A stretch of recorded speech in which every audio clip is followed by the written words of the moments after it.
You just having a gun to defend yourself puts us all at danger.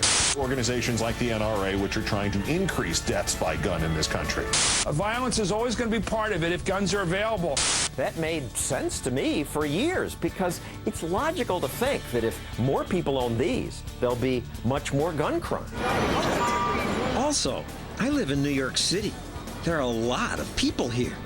If just some of them carried guns, I assumed there'd be gunfire all the time. After all, if a couple gets into a fight or people get into a car accident, if they're armed, instead of just shouting at each other, they might shoot and kill each other. That's why it's a good thing that I now am not armed. Except... What if the mainstream media, as so often happens, is wrong, or at least missing the point? What if more guns means less crime?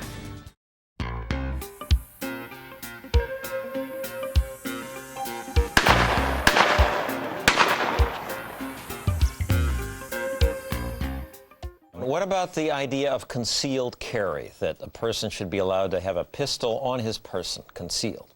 I think it'd be a wild, wild west. Oh, yeah? In New York City? Are you kidding me? There'd be a lot more aggression. There'd be a whole lot more shootings.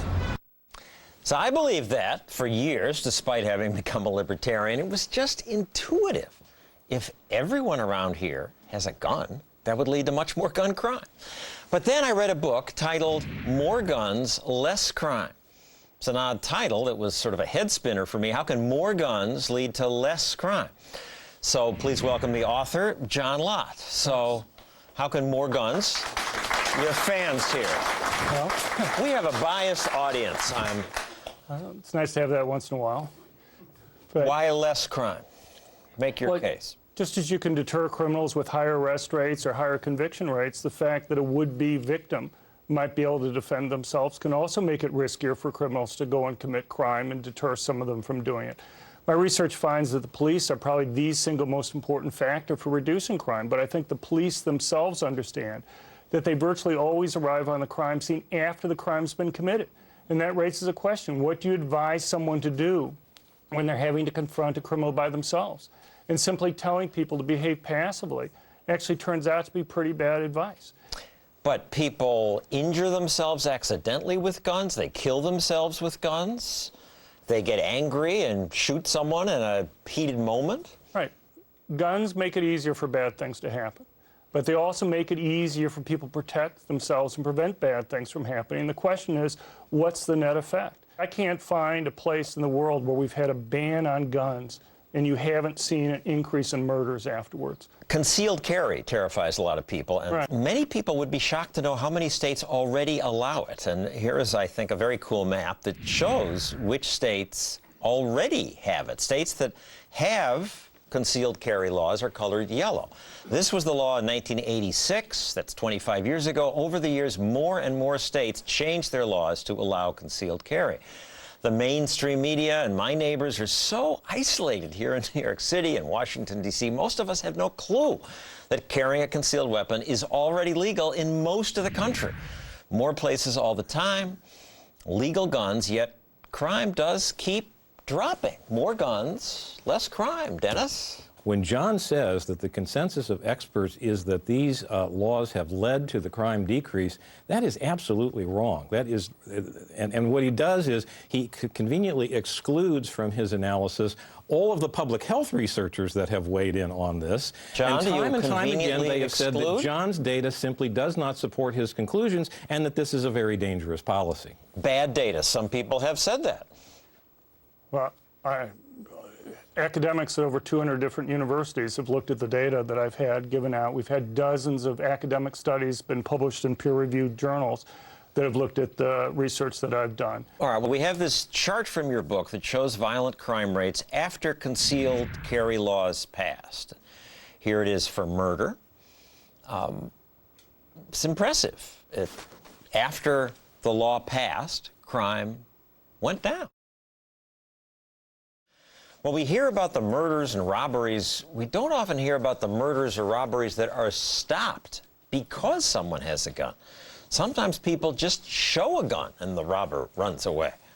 Mark Walters says he pulled a gun and a robber ran.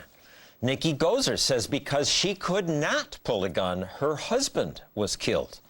Susanna Hupp says her parents were killed because of gun restrictions. So, Susanna, let me start with you. You and your parents went to a restaurant. What happened? Well, at that time in the state of Texas, we weren't allowed to carry, and so many of us had our guns out in our car.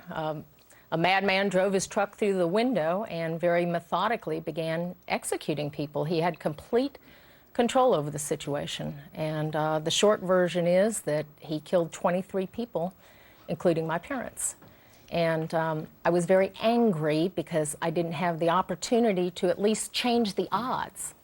And had you had your gun, you would have stopped him.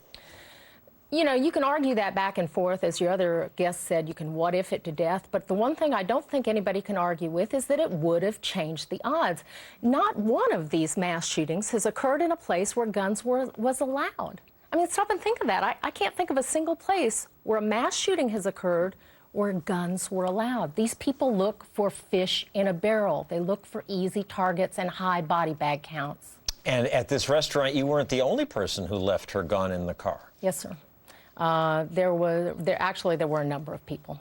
My manager friend, a young woman that was killed, her gun was out in her car.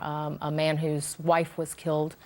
My parents had just had their 47th wedding anniversary, and when we had an opportunity to get out, my mom chose to stay with her mortally wounded husband, and so she was killed also. And Susanna, you wrote a book about this. Yes, sir. I wrote a book about that detailed the event, and it also, quite frankly, is intended to convert people who are maybe a little squishy about guns, because I'm not a hunter. I'm not into blasting Bambi. But Blasting Bambi, your book title refers to the legislature. What happened? We actually changed the law in Texas immediately before I got in, and we've made several improvements since then. Nikki, what happened in your case?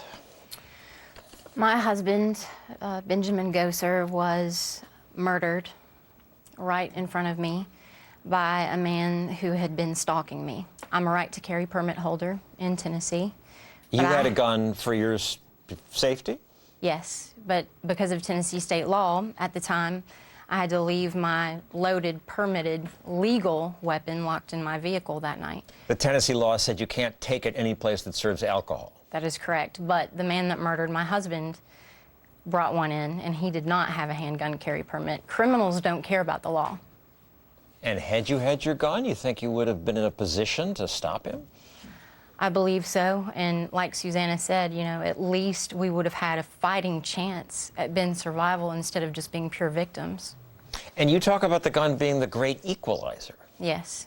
If you really think about that, you know, a bad guy doesn't even have to have a weapon. You know, I'm a little lady. All it would take is a 250-pound man with his bare hands to overtake me. Yes, it is an equalizer. I mean, you think of men carrying guns, but you think it's more important for women. Absolutely, and especially a woman that may have a stalker. Mark, what happened to you? In 2002, my daughter was 2 weeks old. I was on my way to work, and I found myself the intended victim of a apparent carjacking attempt at about 6:30 in the morning. I had a lawfully carried Glock sidearm. I unlatched my seatbelt, drew my weapon, and stopped the attack or the impending attack against me. Just by showing the gun? Just by showing the gun. Just by showing the gun. And we don't know how often that happens because that doesn't get reported. No, we do, actually. There are estimates. The Department of Justice is at about 800,000 is the lowest I've seen. The Gary Kleck has done studies that show approximately up to 2.5 million times. So I became one of those statistics. The founders had just fought the American Revolution. They'd seen friends and family members die in the struggle to be free from tyranny. They wanted to make sure that people could defend themselves against an oppressive government. One of those founders, George Mason, observed to disarm the people was the best and most effective way to enslave them. Now, don't get me wrong, I'm not saying we ought to take up arms against our government, but I'm saying the founders were onto something that is captured by this bumper sticker. Politicians prefer unarmed peasants.